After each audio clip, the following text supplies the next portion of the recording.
Laura, do you want to tell people it's the last call we're going to start in?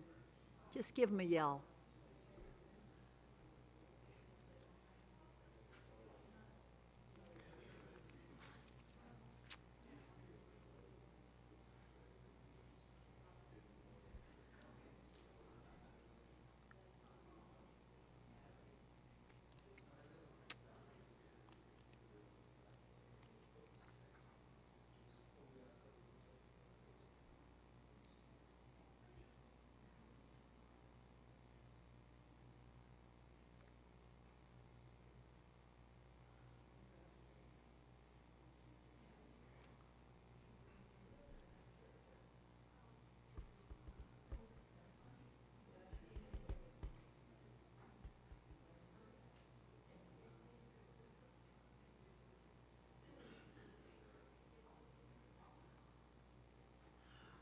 Okay, Mary, let me know when you're ready. All right. Hello, welcome. I'm a member of this church. I'm very proud to be so. It's a progressive church in East County. Welcome to those of you who are visiting and to those of us who are members and friends. But more importantly, I have been a member of the League of Women Voters since 1968. How many of you remember 1968? Oh, see, that's the way it is. Okay. And I have...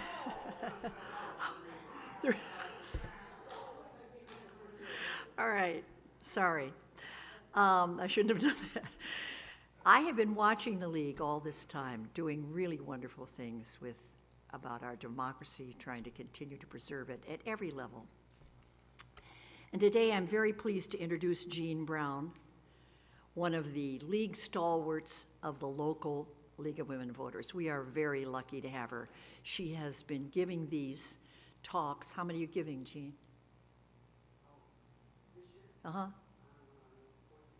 14 talks, so we fit in somewhere.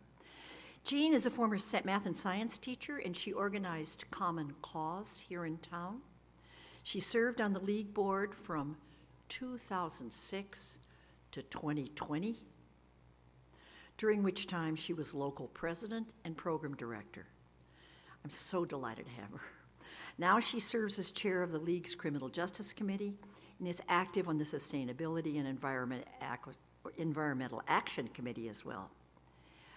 When elections approach, Jean is very busy presenting the California ballot propositions, both pros and cons, in order to educate us to both sides of questions that we are voting on. Thank you, Jean, very much for taking us time. Let's give Jean a hand. All right.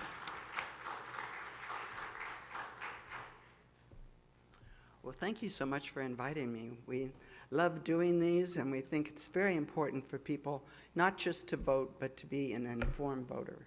And that's what we try to do. So, yeah, let's get started. So the way I'm going to do this, to try to make it as concise as possible, I'm going to go through the state props first, and as we go through those, I will explain who's supporting it, who's against it, what it would do, whether it will change existing law, will it be a new law, etc. And then it will be, I'm hoping to hold off all the questions about the state props till the end of that presentation. And then, so if you can write down a note or something if you have a question. After that, then I'll go into the local measures. And what they are, the first one, Measure A, is a county measure, so assume that will apply to all of you as well as the state. The rest of them are for the city of San Diego. So if you're not in, you don't live in the city of San Diego, you're welcome to stay, but you don't feel embarrassed that you say, "Oh, this doesn't concern me." So, all right. So with that, I'm ready to move on. All right. This is our board. The League of Women Voters itself started in 1920. So we're over 100 years old. We started just about 6 months before the women got the vote, getting ready for, because women were not very well educated, were not very well informed, and they needed to have something to help them. All right, next. So I don't know if you can see this, but if you go on our website and you look at the top right corner, it says voter service. And if you, the arrow points to their voter service. You can go down there and you can get lots of things. So for instance, if there's things that you forgot or that you don't remember from today, or you want to tell your spouse or other people, you can go on there, and most of that information is there, including some of the people always ask, how do you vote for judges? So we have a little part on there on how to vote for judges, okay? So let's continue with that. And yes, now we're looking at voter resources. So I hope all of you got this. This is the 21st Century League online. It's a way to find out information. If you go on votersedge.org and put in your address, it will show you your ballot. So you don't have to wait till October 8th or 9th when you will get your ballot. You'll see exactly what's there. And then it will have, we've asked every candidate that is on your ballot to give us some information on them. Not all of them fill it out, but it's free information. We just ask them not to badmouth their opponents, but we ask them questions about their background, their experience, etc. SD Vote is the registrar of voters, and a lot of time people have questions on that. And then the Easy Voter Guide, that is on our website. That's a real very quick and dirty, do you say that? Way of looking at the state props. And then, of course, our website. All right, next. So when we go through these, what we'll look at is, what does this proposition do? How does it change existing law, if any? How much does it cost, and who pays for that? Who supports it, who opposes it? And what are the arguments for supporting or opposing it? And then where the money's coming from.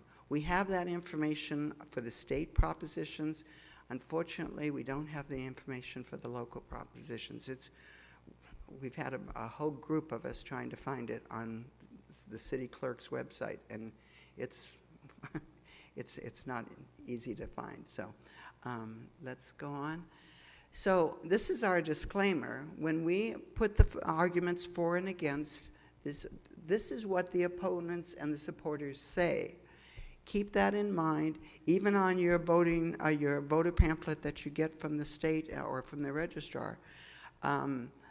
Those aren't fact-checked. So sometimes we have found terrible misstatements on those things. So some of it's true, but use caution. Use your common sense to say, does that make sense? So, okay, all right. And so then now for the state propositions, these, especially for if any of you are from other states that don't do all this, you're probably, what is all of this? This is crazy. Well, luckily, there's only 7 of them. I think there was a couple of years ago when we had 31 state propositions. That was, that was incredible.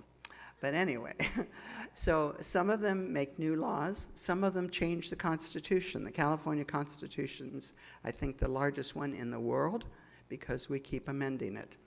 And we make it very easy to amend. And there is one referendum. If you remember from government class, the legislature put it on the they passed it, but then a group came and said they oppose it, and so that referendum, now it's to the people to decide, do you agree with the legislature for what they passed or not? And so we'll be talking about that next. All right? So let's go. And this is the list of them. I'm not going to read them because I'll be going through those as we go through, but there's 7 of them. Notice Prop 1 came down from the legislature, put that on 26 through 31. That continues. Last election, we ended with the Proposition 25. So the ones that the citizens put on continue that list, just in case you're wondering why to go from 1 to 26. So, all right? And now we're ready for the first prop. And I'm going to start with a drink of water. So the first proposition, as I said, this was put on by the legislature. There is a law that in California that supports reproductive freedom, but there is worry that laws can be changed. The law is based on the woman's right to privacy, and Supreme Courts in the future might interpret that law differently. So that was the reason that they put this on. Next. So I'm sure you've all heard of Roe v. Wade. This is basically what brought this about, that the California legislature wanted to make sure, or the people in California wanted to make sure, that a woman's right to choose is still, will be there, not just for this legislature, but for forever. So until there's another constitutional amendment. So this would be a constitutional amendment, okay? And Prop 1 would change the California Constitution to enshrine current law regarding reproductive health care, okay? And so the way the California law is written is it's a woman's privacy. She gets to decide on her health care. That includes not only abortion, but it includes birth control, in vitro fertilization, all of those things to do with reproductive care, all right? And how much it was going to cost, basically, it doesn't cost anything other than the cost of putting this on the ballot. All right? So the supporters, as you can see, probably the ones you expect, the Planned Parenthood, the League of Women Voters, the California, I'm having a hard time, Nurses Association, and so on.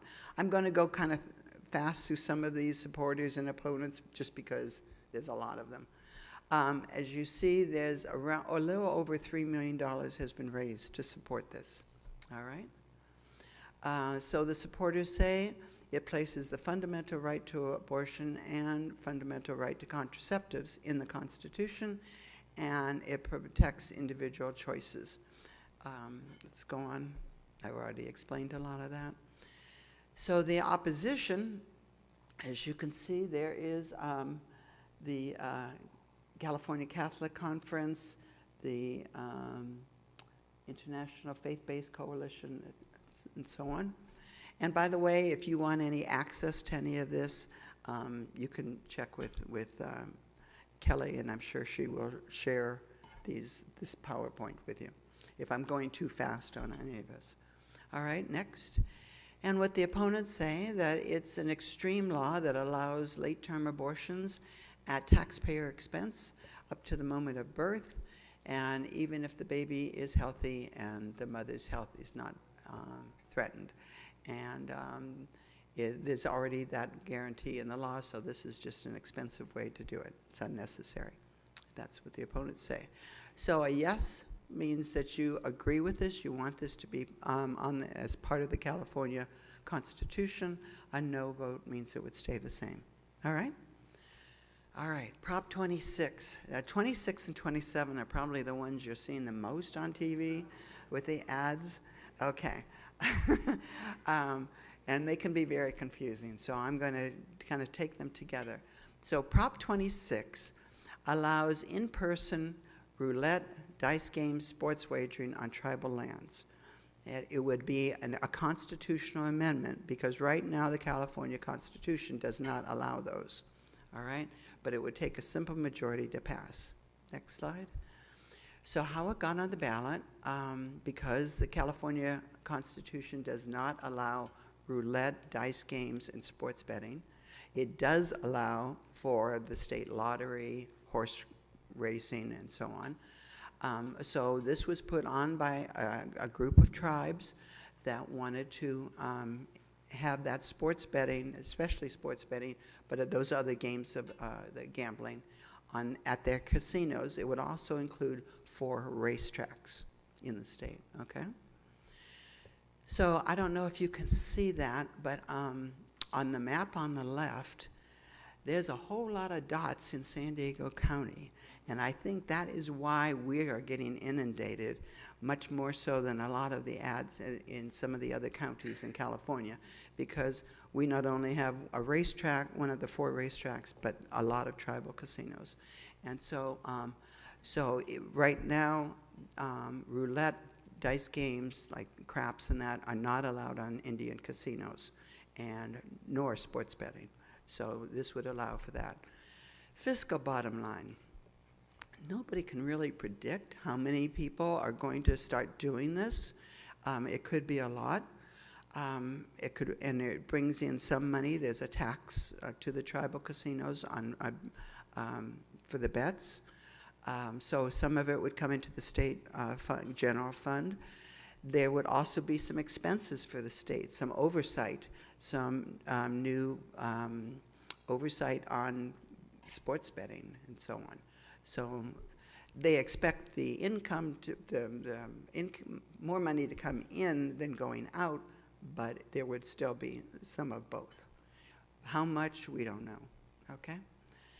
So the supporters are basically those, big tribals that have their casinos. They would like to include, add to that. There's a lot of other groups on there that, like the Lieutenant Governor and NAACP that support this. All right, as you can see, there's, 73 million? A little over 73 million. That's why you see so many ads are supporting it, all right? So the supporters say, yes on 26 authorizes sports wagering in person at tribal casinos and those 4 racetracks. It limits sports wagering to adults only, and it supports Indian self-reliance by bringing in more money to the Indian tribes. It promotes safe, responsible gaming, and it will help stop illegal gambling. So there's money in that to stop that, all right? The opponents, as you can see, there's some of the, there's a Black American Political Association, the California Hispanic Chamber of Commerce, Senior Advocates League, a lot of various groups that have supported this, or I'm sorry, that are opposing it, and it's a little over $42 million that is going to oppose this. All right, so the opponents say it's a massive expansion of gambling that will lead to more underage gambling and addiction.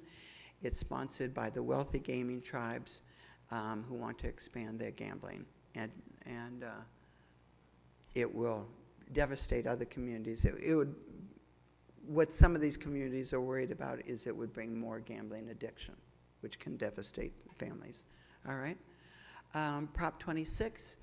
Yes, you agree that tribal casinos would now be able to include roulette, games, sports betting, and games with dice.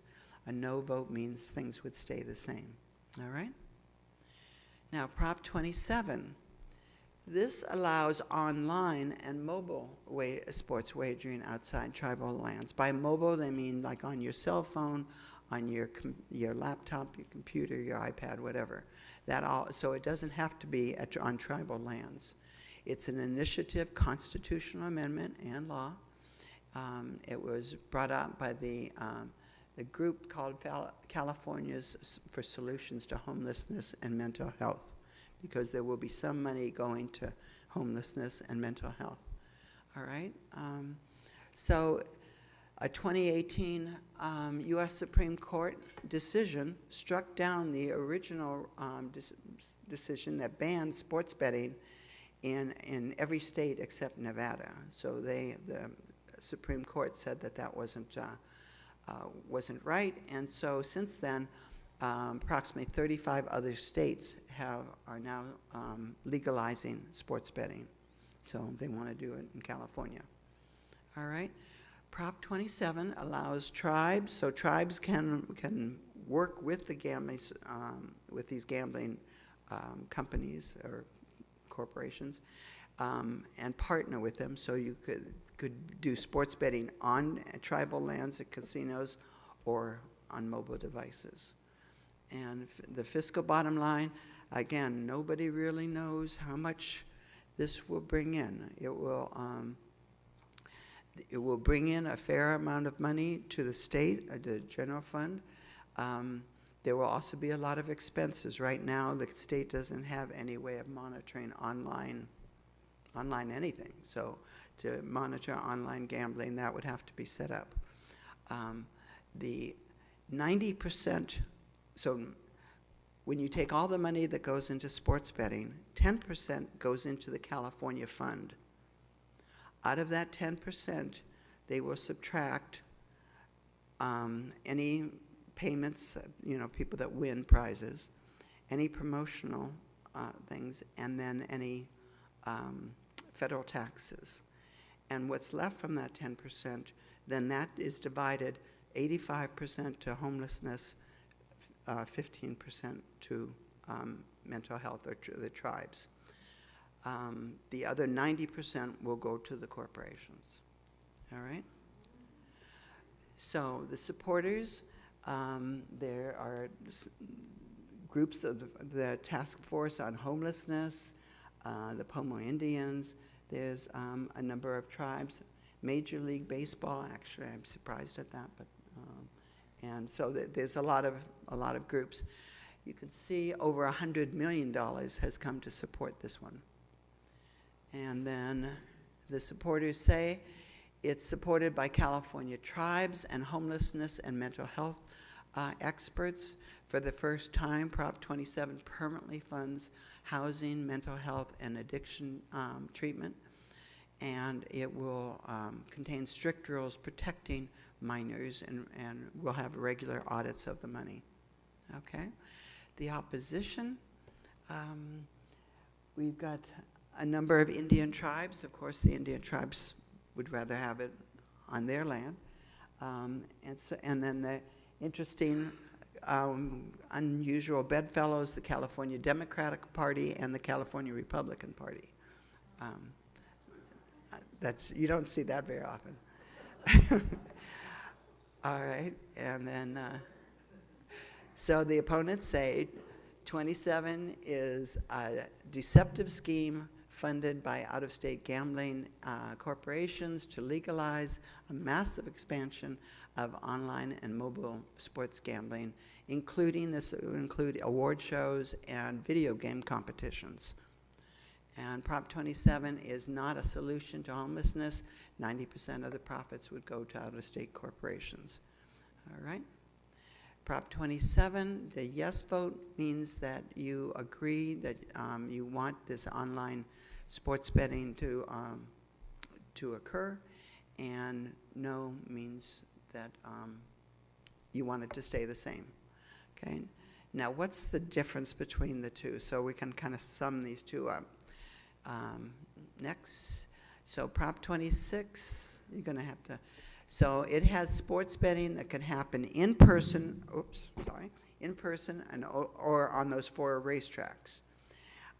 It would allow for roulette, craps, and other dice games in casinos, and it's largely backed by Native American tribes.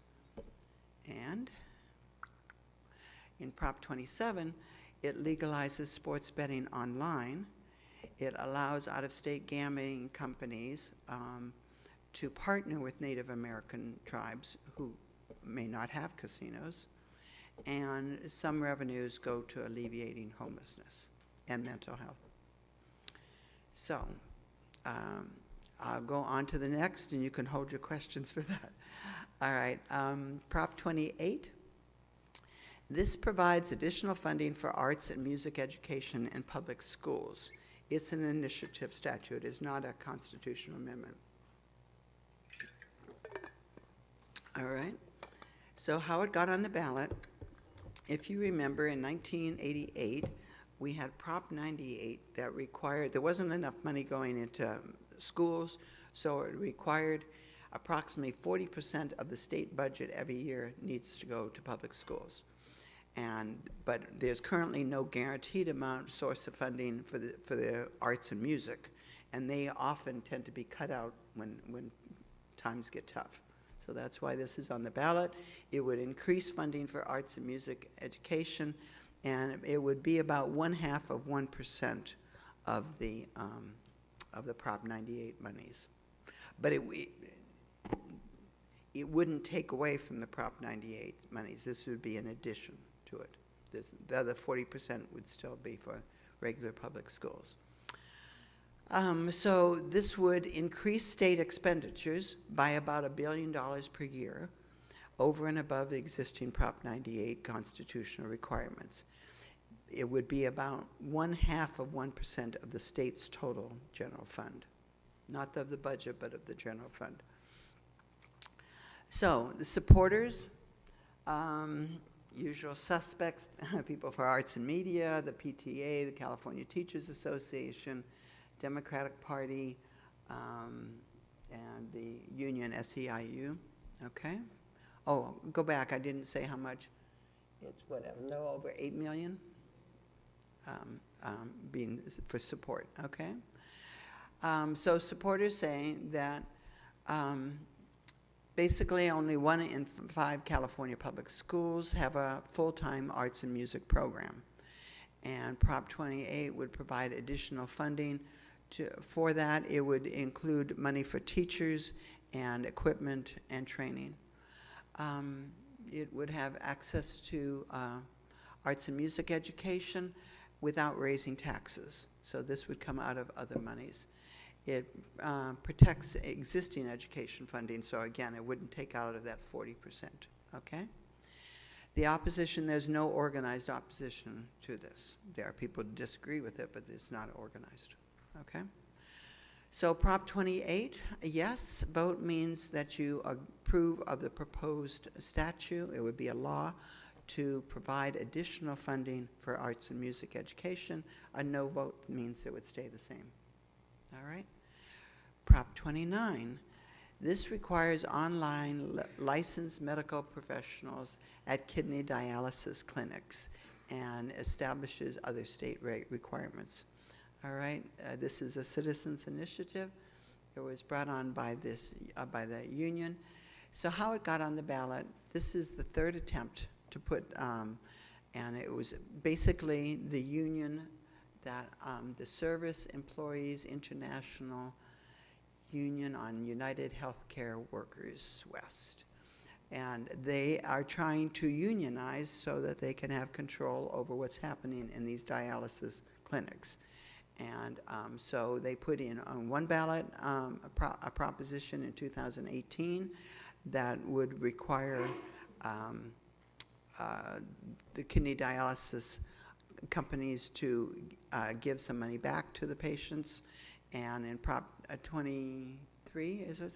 In previous, there was requiring a physician to be on while dialysis was going on.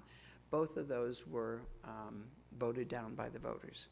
So now what this does, it differs by allowing non-physicians. So it's not going to require a doctor to be there, but it could be a nurse practitioner or some other medical person. Right now, the dialysis clinics, they're only required to have a technician who is trained to run dialysis, but there's no official medical staff there. And so the fiscal bottom line is that it would cost the state a fair amount of money. Let me see if I can read that. Tens of millions of dollars annually, because California, our Medi-Cal expenses would go up because this would go up. Some say that the profits for the corporations could just be lower, but most think that the cost for dialysis would increase. Okay? So the supporters, and this is interesting that the list of supporters are dialysis patients, and there's around, almost $8 million raised to support, and the opponents, supporters say, that dialysis patients deserve protection under the law and would ensure that they receive safe treatment in the clinics under the care of a doctor or a trained medical clinician without the risk of infection, because infections do happen, all right? The opposition, that's why I wanted to compare, is again, more dialysis patients. And they have raised around 36 million in opposition, okay? So the opponents say that dialysis patients and nurses say to vote no on this, that right now the California runs under federal regulations, and that should be good enough, basically. Okay? So Prop 29, a yes vote means that you think that there should be a medical personnel on whenever dialysis is going on in person, and a no means leave it the same. That how it is fine. All right, Prop 30. This provides funding for programs to reduce air pollution and prevent wildfires, and it would do it by increasing the tax on the personal income for those people who earn $2 million or more per year, okay? All right, and so how it got on the ballot, we know that the state is requiring a lot more electric vehicles. There's the greenhouse gases are, the levels we have to get to our greenhouse gas levels to 40% below the 1990 levels by 2030. We are, it's also requiring the rideshare companies to have 90% of their drivers using zero-emission vehicles. And those, by zero emission, most of the time those are probably electric vehicles. There are some hydrogen vehicles. I don't know if there'll be any other, but zero emission. They have to have it by 2030, okay, by Lyft and Uber and any other rideshare companies. And in August, Governor Brown and their Air Resources Board required 35% of new cars sold in California have to be electric vehicles by 2026, that's in 4 years, and 100% by 2035. So that's what brought this forward. All right, Prop 30 would increase the taxes on those people earning $2 million a year. So basically, what it is, let's say Ann earns $2,100,000 this year. Okay. So for every dollar over $2 million, she would pay 6 cents on that dollar. So the $2 million gets taxed as it normally would. But anything over $2 million, they would pay 6 cents for every dollar over $2 million. So 6 cents times 100 would be $6. So she would have to pay an extra $6. All right? Does that make sense? All right. So Prop 30 would generate around $3.5 to $5 billion per year. That shows how many millionaires we have in California. It would, about 2.8 to 4 billion of that would go into the zero emission vehicles funding, and that would be both for the stations and for subsidies for people to buy electric vehicles. And 700 million to 1 billion would go into wildfire funding. So the measure would help decrease a lot of the expenses the state has now in fighting wildfires and getting the rebates. I have an electric vehicle. I got a check for $2,500 when I bought from California. So, so it would help with that. All right. So the supporters, the California State Firefighters, the American Lung Association, Clean Air, California Environmental Voters, etc. All right, they've raised over $15 million to support this. All right, the supporters say that wildfires are devastating California, and we need more money to help those the wildfire prevention and clean air programs. It would fund forest management, and it would help help consumers afford zero-emission vehicles. And there would be strict accountability, audits, and policies, and so on. All right? So the opposition, the Howard Jarvis Taxpayers Association, the Small Business Association, Governor Newsom, you may see, and California Teachers Association. So you may have seen Governor Newsom for, I think this is okay for me to explain why, because I said, why is Newsom against this? And he does not like the idea, 95% of the money funding this is coming from Lyft. And he doesn't like that one company could get something on the ballot like that. But other than that, that's the only explanation I have found why Governor Newsom is against it. All right? And the opponents say that it would raise taxes up to $90 billion for as long as 20 years. That would be taxes on the millionaires. It would severely strain our struggling electricity grid, so as we get more and more electric vehicles, will we have the grid? Because it doesn't provide money for the grid, it provides money for the power stations and for the cars. All right? So Prop 30, you vote yes on it if you would like that money, those, and anyone earning over $2 million to help pay for these sorts of things. And a no vote means that it would stay the same. Okay. Prop 31, by the way, I thought I had a circle graph on that. I can't, if we missed it, by the way, if I remember correctly on the circle graph, 20% of that money would go for wildfires, about 30% would go for the charging stations, and the rest would go for subsidizing EV vehicles. All right, Prop 31. This is a referendum on a 2020 vote. This is the one I was talking about. The California legislature passed a bill that would prohibit the retail sale of certain flavored tobacco products. So this is a referendum, all right? And it was, but it takes a simple majority to pass, all right? So what happens was it was funded by the California Coalition for Fairness, which is a political action committee that is supported by the Reynolds Tobacco and Philip Morris.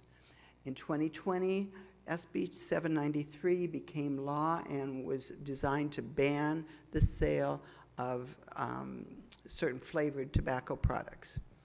And because they brought this suit against them, they put it on as a referendum, and so now it's up to the voters. Do you agree with the legislation to ban that, or do you disagree? Okay? So 31 would uphold the ban on flavored tobacco sales. Next, the fiscal bottom line. So actually, this will cost the state money. So the state's tobacco taxes raised about $2 billion last year.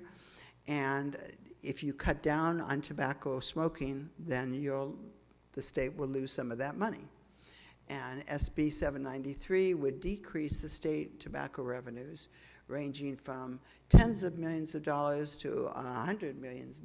And that would depend on, let's say, so again, they're aiming this at young people who start smoking. And so if a young person who is interested in smoking because of a bubblegum cigarette or vape or something, if they don't get into tobacco at all, then it could be up to $100 million that they would lose. If they just go, if some of them just decide, well, I'll just smoke regular cigarettes then it could be tens of, does that make sense? So it depends on how many people are completely turned off from buying tobacco or those who would just go to a different product. All right? So the supporters are basically, okay, the Heart Association, Cancer Association, Medical Association, the governor, etc. And what is that, about a little over $5.5 million in support. Supporters say it protects kids by ending the sale of candy-flavored tobacco, including e-cigarettes and menthol, minty menthol. A yes would save lives and save taxpayers money by preventing tobacco-related healthcare expenses. So that's on the other side. We'll lose money in taxes, but we might save money by not having so many people sick from tobacco. All right, the opposition. As you can see, there's a lot of the California Department of Finance, because they know the money would be decreasing. Some chambers of commerce. Again, some of these things are strange bedfellows, but so around almost 22 million for opposing this. All right, and the opponents say that this is adult prohibition. It's already illegal to sell tobacco products to anyone under 21, and so this is just going to cost taxpayers $1 billion per year in this. Plus, if it's illegal, then young people will just try to get their tobacco products illegally, and they said there would be a bigger underground market for that tobacco products. So Prop 31, a yes on that means that you support the legislation that they passed that would ban flavored tobacco products, and no is you would stop that ban, so that legislation would not take effect. Okay? All right. I'm going to go through just a couple key dates. I think all of you know that in California we're going to all get mail-in ballots. But there are times if some people still like to go to a poll and vote, so you can take your ballot to, there will be voting centers that will be opening up at libraries and so on. But we should be we get our ballots right about 30 days before the election. The election's November 8th. We should get them around October 8th or 9th. And then you can fill them out as you know, in your own time, or you can go to the poll. The voter registration ends October 10th, but anybody that's not registered can still vote in California provisionally. So up to election day they can vote. So California makes it very easy for people to vote. And then the voting centers will start late in October, and they will be open. A lot of libraries and the registrar of voters will be open very early. Okay, let's go from that. And so, thank you. And that's the state proposition. So I'm open for questions. Yes? On the Prop 27, please shy away from microphones. We turned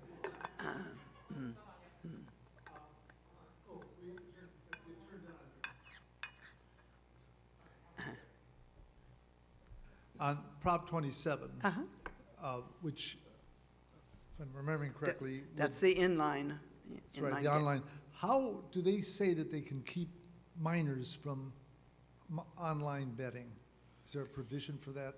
No, they say that they're going to devise some, because other states already have some online sports betting. So there's supposed to be some apps or software that will help control that. How it is, that's, you know, I don't know. Maybe we should learn from some of the other states that have already done this, because some of the other states have had problems with that. Okay, and I have a Prop 28 question. Okay. That's the one about the funding for arts and music. You said 0.5%, is that from the money already coming in, or is that an extra 0.5%?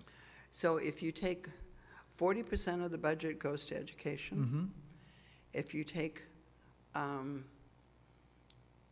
get that right, 1% of that will be what will be added. Let's say, it's not going to be 41%, I know that. It comes out to about 0.6. So what education total would be like 40.6%. Okay, so it's an increase of money. Of money. It's not. It's not going to It's take not from the cutting up- 40%. Okay, thank you. Yes. Mhm. And that would come out of the general fund, that 0.6. Mhm. Did you? Sorry, let's have the other, go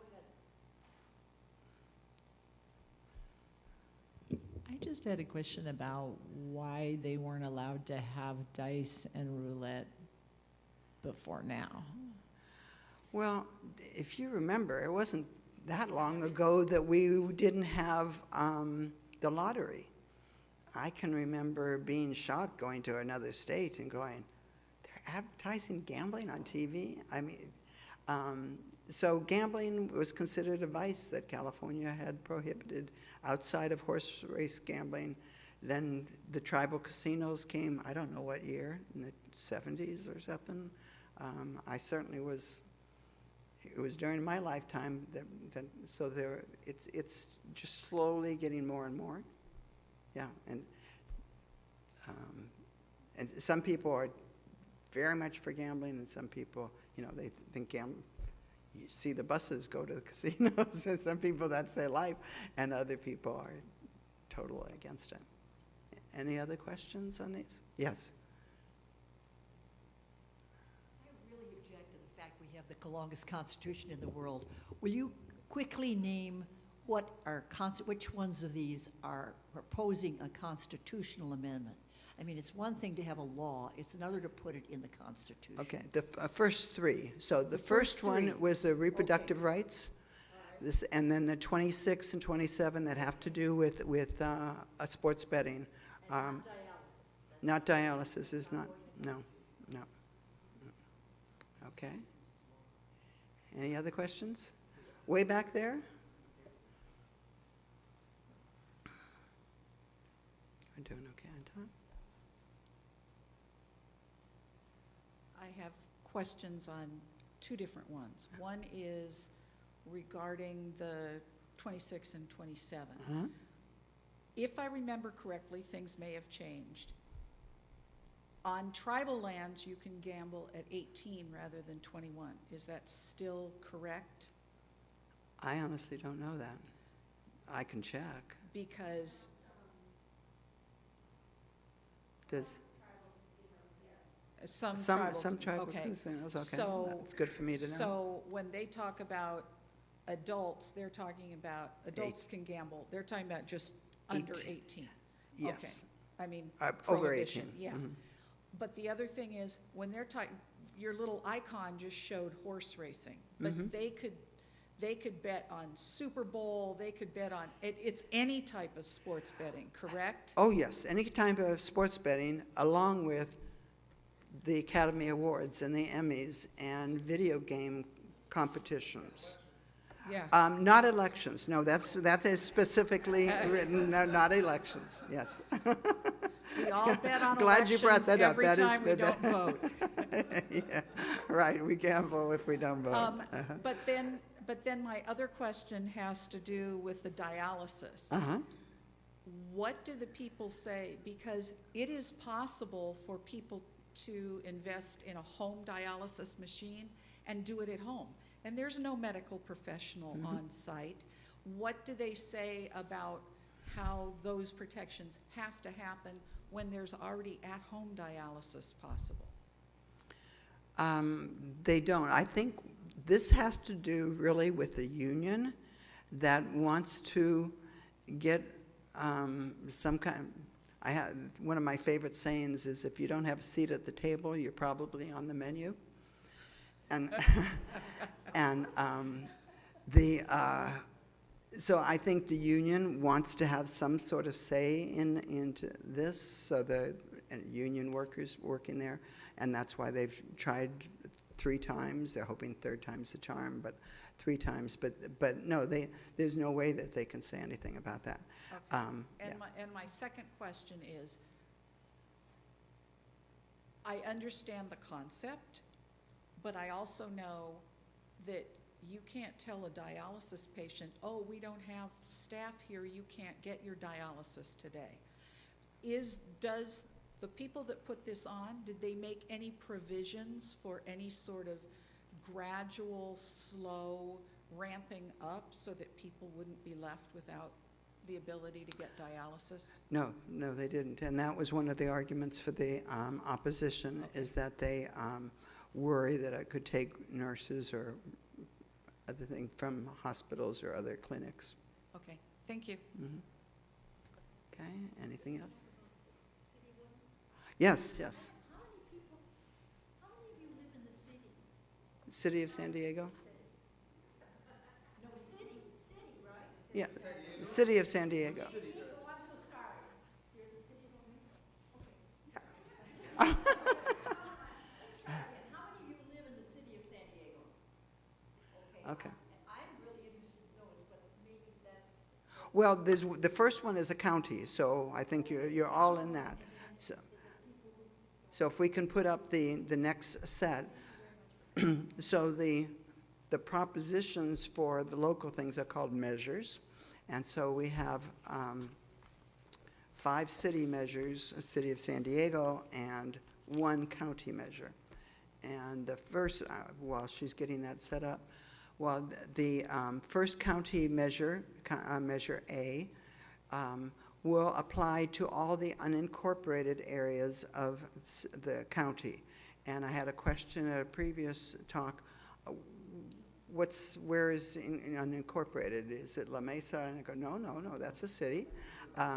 But Julian and Hamul and Pine Valley, I think Spring Valley, Valley Center, those, it's very easy. When I just Googled the unincorporated areas, and I got a nice map. It showed, basically, it's kind of the northeastern part of the county.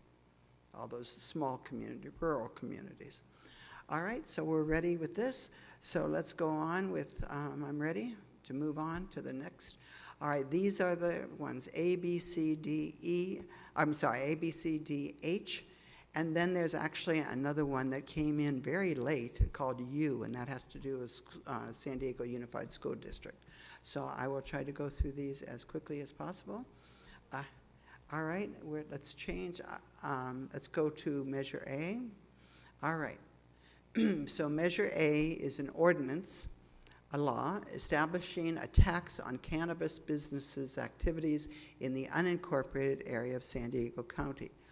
It's proposed by the Board of Supervisors. Put this on the ballot. All right. So it creates a new tax on cannabis businesses in the unincorporated county. A number of the cities, Chula Vista, San Diego, I don't know if La Mesa has one, but once it was made legal, more and more of the cities put a tax on. So these unincorporated areas, there is no tax on that except for a state tax. All right, so how it got on the ballot is there has been a growing increase in, right now there's 5 existing cannabis businesses in the unincorporated area of the county, and they aren't taxed. But they do require regulation, oversight, the sheriff's coming out to check and that sort of thing. So the Board of Supervisors wants this tax to help pay for those services that the county will do. So it would generate around $2.9 to $5.6 million annually. The cost to administer this would be around $323,000 plus 2 additional staff members, and we don't know how much they're going to cost. More permits may be allowed in 2024. So right now there's 5. If this passes, there could be some more. They probably wouldn't give any more permits if this doesn't pass, because then it's going to cost them more and more and more. All right. The signers of the official arguments, basically the Board of Supervisors are the signers, And again, I don't have any of the information. I meant to take that off of this slide. Supporters say it's a bipartisan solution to advance a safe, regulated, and legal adult cannabis market. It would fund, that money would help fund parks, fire safety, roads, health, and so on. It would go into the general fund. The tax would be paid just by the cannabis businesses, and by cannabis businesses we mean the growers, the marketers, the sales, all of that sort of stuff. Okay. The opponents say that here are the opponents. Haney Hong from the Taxpayers Association, Diane Jacob, who used to be the supervisor for that area, and a couple other people. And the opponents say that this is a tax that's unfair because it applies only to the unincorporated parts of the county, but the money that comes in could be applied to parks and roads and so on throughout the county. And they say since it only applies to the unincorporated parts of the county, they think that only the people that live in the unincorporated area should vote on it. So Measure A, if you vote yes on it, that means that it will be, they will add this extra tax to the cannabis businesses. A no vote means that it would stay the same, no tax. Okay, for Measure B, many people think that, okay, this is the amendment to the San Diego Municipal Code that's related to solid waste management services, commonly known as the People's Ordinance. It's proposed by the San Diego City Council. Okay, next slide. Measure B would eliminate the prohibition to charge for solid waste collection. So San Diego is, from all the research we have done, is not the only city in the county, not the only city in the state, but the only city in the country that does not charge for waste services. Yeah. So people in La Mesa, we had someone talking from La Mesa, and I think they pay about $20 a month for their waste services. Yes, and you can see. Okay, so it allows for what would happen if this passed. Right now there's a prohibition that in 1981 the voters passed. San Diego cannot charge for waste collection. They never had, but they wanted to put it as a law, so they passed it in 1981. Since that time, people have been trying to change that, okay? So what this would do, it was take away the ban for charging. It wouldn't decide how much. That would take a cost of service study, so the city would go through, and by law, by state law, they can only charge what it costs. So they can't make a profit on this. They would only be able to charge what they, the discussions, it would go to a public hearing. It'd probably take 2 to 3 years before it would be figured out how to do this. All right, so how it got on the ballot, 3 different grand juries recommended that it be put on the ballot. The various community groups, including the League of Women Voters of San Diego and the City Council, put it on the ballot, and then the City Council voted to put it on the ballot. All right. The fiscal bottom line, by the way, the reason I would say this League of Women Voters is our name is on the ballot, so if I pretended that we weren't supporting it, it would seem silly, you know. Because our name, yes, we are on the ballot supporting it. Okay, so the fiscal bottom line the best estimate is around $23 to $29 per month that it would cost each household. The actual fee could increase over time, as most fees do. It could also, the city has talked about subsidizing so that it wouldn't be a and maybe just ease it in. But that would take a year or two of decisions and meetings to decide what they're going to do. All right. The supporters, San Diego City Council members, the president, Joe LaCava, Climate Action Campaign, League of Women Voters, Regional Chamber of Commerce, and so on. All right. The supporters say that San Diego operates on a 103-year-old law that created an unfair, fiscally irresponsible, and environmentally unsustainable system. Measure B would fix this system so San Diego can start delivering better services for all of us, like bulky item pickup and replacement of trash cans, etc. Right now, San Diego's getting kind of nickeled and dimed to death because they don't have the money to do this. So the opponents are the Richard Ryder from the Tax Fighters, Carl DeMaio, Brian Jones, Scott Sherman, who was a former council member. All right, and then the opponents say that Measure B, if it passes, the city politicians will be able to charge twice for trash service, and if they want to restore fairness, that they should make it free to all the supporters. Okay, and by the way, I haven't explained that this is when they talk about fairness, single-family homes get free trash pickup. If you live in most apartments or condos, or your house is like in a gated community or something, you're charged for it. So this would even it out, okay? All right, the measure, if you vote yes on Measure B, it means that it would amend the city charter so that it would allow the city of San Diego to charge for waste management. A no vote means that the existing law would remain. All right, Measure C. This excludes the Midway Pacific Highway Community Plan area from the 30-foot height limit. It was proposed by City Council, and that's gone. So Measure C would exclude, so if you remember, if you were, any of you were here in the 70s, the 78, we passed the Coastal Commission, and there was a 30-foot height limit. It was trying to keep San Diego from being like Miami Beach with all these high rises. So the downtown San Diego was exempted from that, but the rest of the coast was included.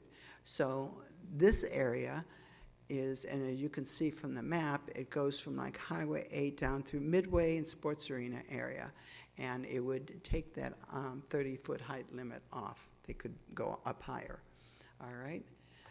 So at how it got on the ballot, the height limit was put in 1972, and so the community plan wants to go up higher. They want to build a new sports arena. They want to do some other things with it, make it more transit-oriented. And so it was actually passed by the voters in 2020, but again, somebody sued them and sued the city and said they had to do a better environmental impact review. So now the city has done another environmental impact review, all right?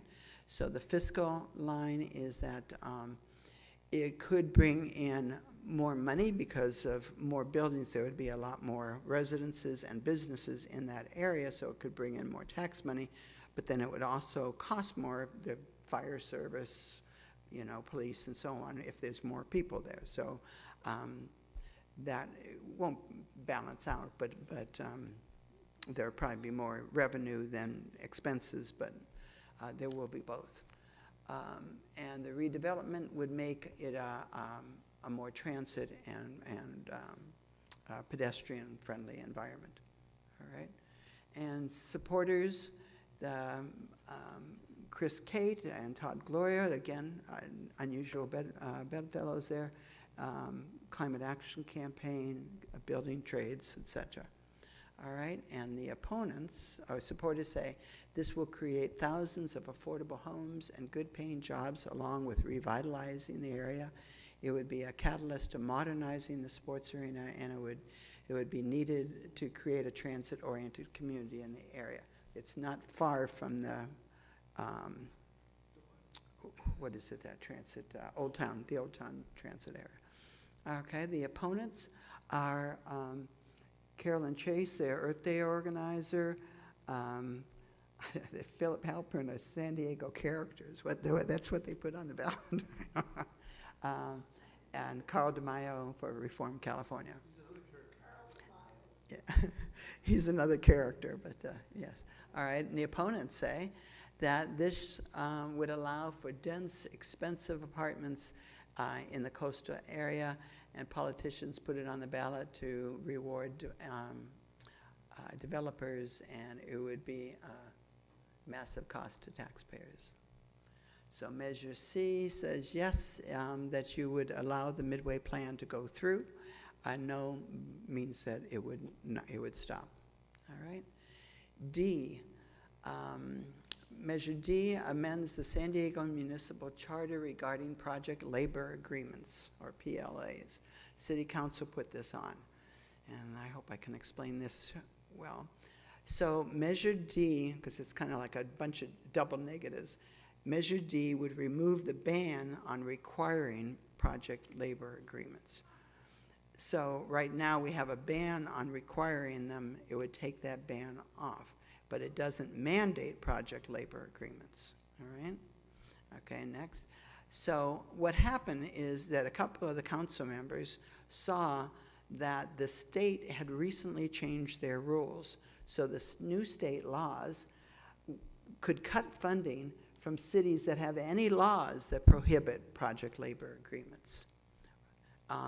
And so because they don't want to lose funding from the state, they want to change the law to fit in with the state. So the first law was to fit with the state laws as they used to exist, and the state law changed, so this would change San Diego thing so it fits in with the state in order to get state funding.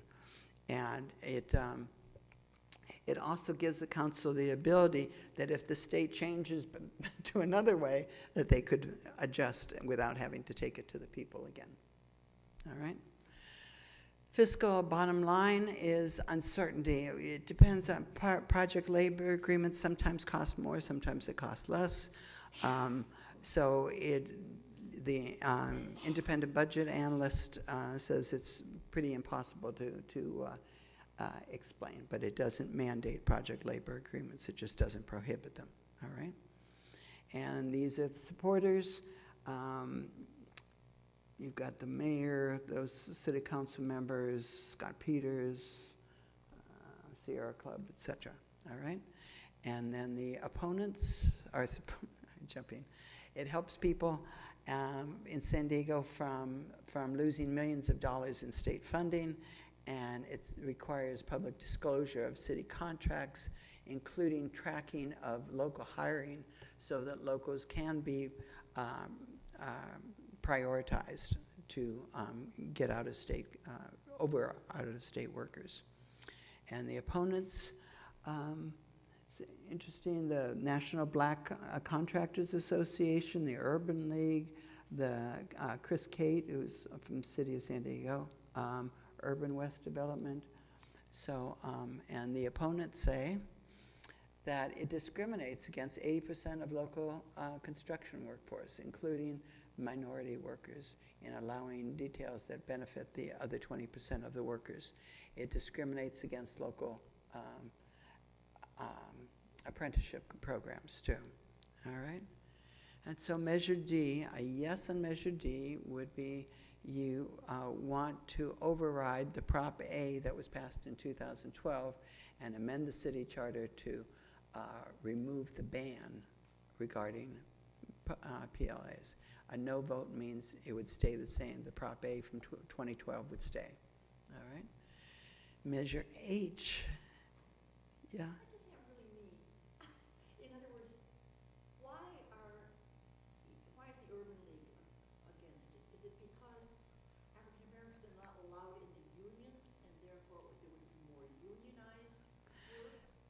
that is what I think. I really need to contact the black workers, contractors, and find out what they are, because that's the only thing I can think of, because it should allow more union jobs to go, and why some of these minority groups are against this makes me think that maybe they're not allowed in the unions. I don't know. But I don't have any evidence to that. I'm just trying to think. Measure H is to authorize childcare in recreational facilities and buildings on dedicated parkland. This was introduced by Chris Kate and Vivian Moreno, and it has to do with authorizing childcare in city-owned recreational facilities and parkland. And basically what this came about is, you know, during the pandemic, a lot of childcare facilities closed down. And so childcare was very difficult for people, especially as they're coming back. When they were stuck at home, then they were taking care of their own child. But coming back, they're finding a lot of the ones have not started up again. So community members came to the city council and asked them to put this on. All right, and so the independent budget analyst doesn't see any cost really, except maybe down the road if there's wear and tear on some of the facilities, the city facilities. The cost of permitting, they haven't even talked until until they see whether this passes. They're not going to decide on how they're going to do permits and that sort of thing for child care facilities. All right. So the supporters are the city council members and the regional and the YMCA. Okay. The supporters say in the San Diego region, over 74,000 children under the age of 5 lack access to licensed child care. And Measure H would allow working families to do that. So in other words, there would be people who maybe they live in an apartment and they can't have, 6 kids in their apartment, so that they would be able to use facilities, city facilities. There is no organized opposition to this. All right. Measure H, yes, means that it would allow child care facilities. By the way, this isn't all the facilities in San Diego. They've listed which ones would be used. And no, it would keep it as it is. All right, and Measure U, this is the one that came on late. We just found out about it about a couple weeks ago. It's a school bond for San Diego Unified School District. This one takes 55% to pass. So what the measure says is that it would authorize $3.2 billion in bonds at the legal rate, levying approximately 6 cents per $100 of assessed value.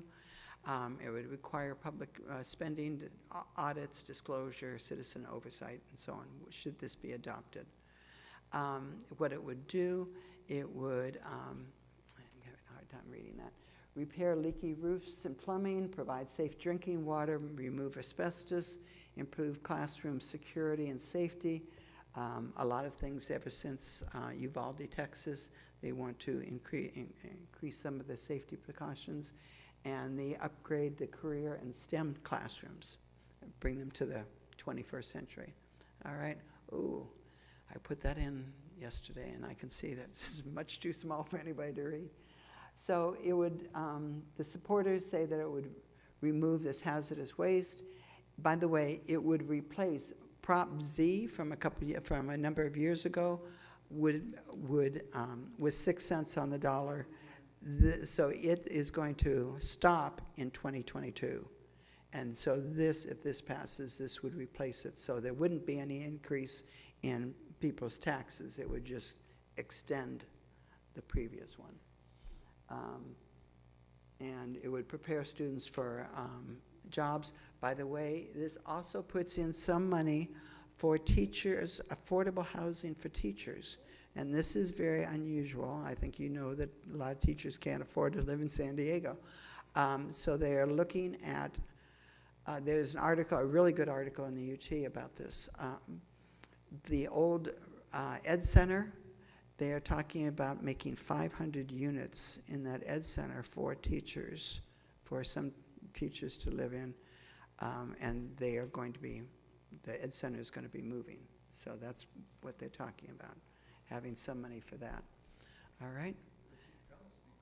And so the opposition says there's still some unspent money from previous bonds, so which there is. There's one that was passed, I think, 8 years ago, where there's still some money that they haven't spent. There's money for affordable housing for some teachers, which they disagree with. They are using other school shootings. They're saying that there's, because of the Uvalde shooting, they're using fear tactics to get people to pass more security things for that.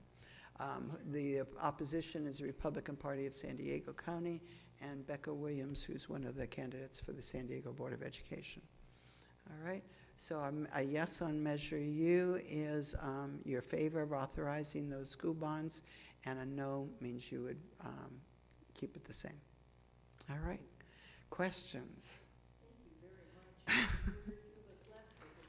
much. Yeah, I understood that. That was, so if you, a question back there? Can you just redo the union one again? Go through the one about the project labor agreements? That's what I meant. It's confusing because it's, so it's D? Yes, it only has to do with the city of San Diego. I don't know what La Mesa or any other city has. So it would, that's what I said, it's kind of like a double negative. It would remove the ban. So right now we have a ban that, so that require project labor agreements. So that means we can't, if this is taken away, then we, the ban is not there, so we could get state funds, but it still doesn't mandate project labor agreements. We are at the exact, we are banning requiring project labor agreements. I mean, sorry, yeah, we are requiring project labor agreements. And it, no, wait a minute, no, I'm saying it wrong. Yeah, we don't allow project labor agreements. Right now, there's a ban on it. The state is saying that they won't fund projects if there is a ban on project labor agreements. So we're taking that ban off. Is there another term for